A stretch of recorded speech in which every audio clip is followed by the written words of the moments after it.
Hi there, and welcome back to Cooking with Me. I'm me, and I hope that you are you.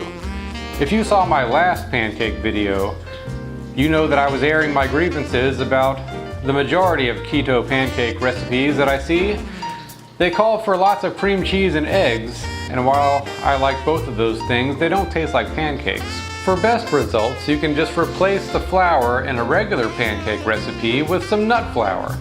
Today I'm making cinnamon, almond, blueberry pancakes.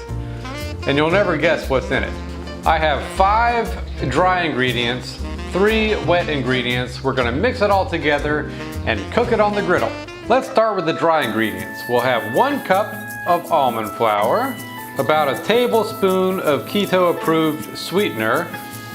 I like sweet leaf stevia the best because not only is it 0 sugar, 0 carbs or calories, but it has a 0 on the glycemic index and no insulin response.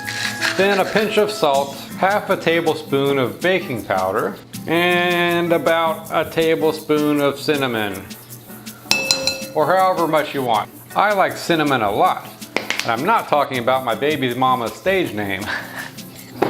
All right, then we mix all the dry ingredients.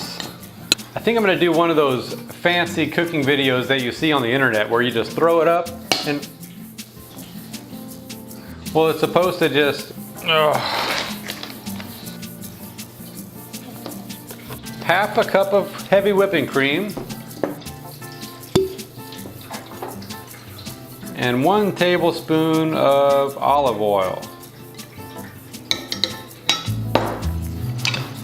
All right, let's mix that up.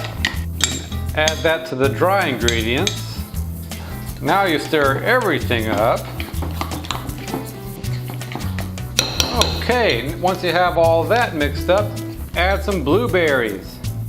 Remember, it's okay to have a little bit of blueberries on the keto diet.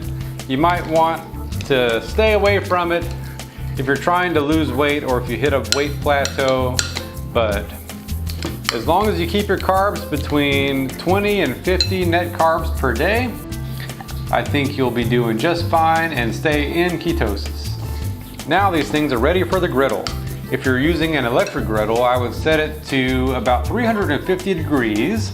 I'm using a griddle on top of the gas range, so I set my back burner to about just below medium, and I set my largest burner to low. And that is the perfect temperature for these pancakes. I find it easier to flip if you scoop small spoonfuls onto the griddle.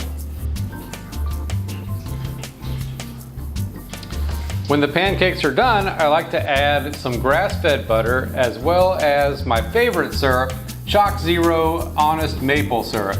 Only 2 net carbs per tablespoon, and this is by far the best tasting keto syrup. Okay, well, this has been Cooking with Me. I've been me, and I hope that you've been you. Thanks for watching. Till next time. Cooking with me. Cooking with me. Doo-ba-doo. Well, the word on the street is, if you comment on this video, you'll be the talk of the town. If you subscribe, all of your dreams will come true. Till next time.